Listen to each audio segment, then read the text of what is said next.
আসসালামু আলাইকুম আবু ভাইয়েরা, ঘুমাই গেছেন কা? আমি আয় করছি তো, ঘুমাই যান। এটা খবর, মালয়েশিয়া আবার বাংলাদেশি শ্রমিক নিচ্ছে, সত্যি কি সুখবর নাকি এখনো খেলা বাকি? আরে ভাই একটু দাঁড়ান, এত খুশি হওয়ার আগে পুরো খবরটা শোনেন, কারণ এই খবরটা শুনে অনেকেই মনে মনে ব্যাগ গোছানো শুরু করে দিছে। কিন্তু আসলে কি মালয়েশিয়ার দরজা পুরোপুরি খুলে গেছে, নাকি এখনো তালা চাবি ঘোরানো বাকি? চলেন আসল ঘটনা জানি, কারণ সত্যি ঘটনা যদি না জানি, এই সত্যির পিছনে আরো অনেক মিথ্যা গল্প থাকতে পারে। সত্যিটা জানার প্রয়োজন আছে। আজকের কালের কণ্ঠের প্রথম পাতার খবর অনুযায়ী আগামী আগস্টের শেষ সপ্তাহ থেকে আবার বাংলাদেশি বাংলাদেশি শ্রমিক মালয়েশিয়া পাঠানোর যে লক্ষ্যমাত্রা নির্ধারণ করা হয়েছে, এই খবর শুনেই অনেকের মুখে হাসি ফুটে গেছে। কেউ ভাবতেছে এবার বুঝি ভাগ্য পড়ে গেল। কিন্তু ভাই, খবরটা যতটা আনন্দের ততটাই কিন্তু গুরুত্বপূর্ণ। একটা কিন্তু কিন্তু এখানে আছে, এই কিন্তু মাঝেও কিন্তু অনেক কিন্তু আছে। একটু পিছনের গল্পটা মনে করেন। একটা সময় বাংলাদেশিরা মালয়েশিয়া ছিল, বাংলাদেশের জন্য এই শ্রমবাজারটা ছিল সবচেয়ে বড়। লাখ লাখ মানুষ সেখানে কাজ করার সুযোগ পাইছে, পরিবারের মুখে হাসি ফুটছে, দেশের জন্য রেমিটেন্স পাঠাইছে। কিন্তু এরপর শুরু হলো কি? সিন্ডিকেট, অতিরিক্ত টাকা আদায়, দালালের প্রতারণা এবং রিক্রুটিং যে এজেন্সি গুলো আছে, এগুলো নিয়ে নানা অভিযোগ। ধীরে ধীরে শ্রমবাজার প্রায় বন্ধ হয়ে যেতে শুরু করলো। কত মানুষের যে স্বপ্ন ভেঙে গেছে, কত মানুষ জমি বিক্রি করছে, কত মানুষ গরু বিক্রি করছে, কেউ সুদে টাকা ধার করছে, তারপর দালাল বলছে ভাই আপনার বিষয় রেডি। শেষে দেখা গেল বিষয়ও নাই, টাকাও নাই, আবার দালালও নাই। এই কষ্টের গল্প হাজার হাজার পরিবারে, বাংলাদেশের হাজার হাজার পরিবারে।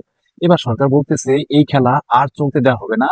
প্রথম ধাপে সরকারি যে প্রতিষ্ঠানগুলো আছে, এর মধ্যে একটা প্রতিষ্ঠান হলো বয়েসেল, এর মাধ্যমে কর্মী পাঠানোর গুরুত্ব দেওয়া হয়েছে, যাতে পুরো প্রক্রিয়াটা সুন্দর হয়, স্বচ্ছ হয়, মানুষের খরচ কম হয়। একই সঙ্গে মালয়েশিয়া বাংলাদেশ থেকে পাঠানো ৪৩০টি রিক্রুটিং এজেন্সির তালিকা যাচাই করবে, যাদের বিরুদ্ধে দুর্নীতি এবং সিন্ডিকেট, মানুষ ঠকানোর অভিযোগ আছে।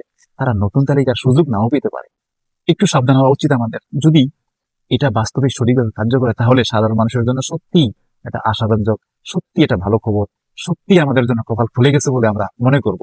তবে এখন একটু কুমিল্লার ভাষায় কই ভাই, কাল থেকে যদি কেউ আইসা কয় ২ লাখ টাকা দেন, ৭ দিনের মধ্যে মালয়েশিয়া পাঠাইয়া দিমু, তাহলে তারে কইয়েন মামা, আগে সরকার অফিসিয়ালি ঘোষণা দেখ, আগে প্রদান করুক, তারপর দেখা যাবে। কারণ সরকার নিজেই সবাইকে দালাল ও প্রতারক চক্র থেকে সতর্ক করতেছে, বারবার সতর্ক করতেছে এদের দালাল চক্র না পড়ার জন্য। এখনো সব আনুষ্ঠানিক নিয়ম কিন্তু ঘোষণা হয়নি, প্রকাশ পায়নি। তাই সরকারি ঘোষণা না আসা পর্যন্ত কারো হাতে টাকা দিবেন না। এটা কিন্তু বুদ্ধিমানের কাজ হবে না, এটা কিন্তু একটা বোকামির কাজ করবেন আপনারা। আর যদি বেশি বুদ্ধিমানের পরিচয় দিতে থাকেন, তাহলে টাকা দিয়ে প্রতারকের খবরে পড়বেন। এখনো কিন্তু অফিসিয়ালি কোনো ঘোষণা কিন্তু হয়নি। তবে এখানে একটা প্রশ্ন, এই খবরটা কি সত্যি সুখবর?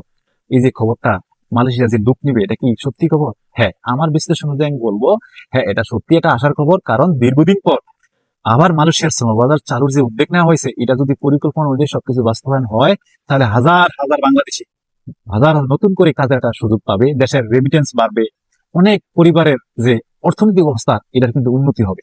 এটা কিন্তু আমাদের জন্য একটা সত্যি আশাব্যঞ্জক। তবে একটা কথা মনে রাখবেন, এটা এখনো চূড়ান্ত ভাবে কিন্তু ঘোষণা হয়নি, শুরু হয়নি। এটা পরিকল্পনা মাত্র, এটা লক্ষ্য মাত্র। আগামী আগস্টের শেষ সপ্তাহ থেকে শুরু করার চেষ্টা চলতেছে, আগামী আগস্টে। তাই অতিরিক্ত উত্তেজিত হয়ে কোনো দালালের হাতে টাকা দিবেন না। সরকারি ঘোষণা আসুক, বয়েসেল বা অনুমোদিত যে প্রতিষ্ঠানগুলো আছে তাদের মাধ্যমে আবেদন করবেন, সর্বপ্রথম তাদের মাধ্যমে আবেদন করবেন। আর ভাই, সেই ভিডিও যদি দেখেন ১০০% কনফার্ম মালয়েশিয়া ভিসা ইনবক্স করেন, তখন আগে নিজের পকেটটা শক্ত করে ধরেন।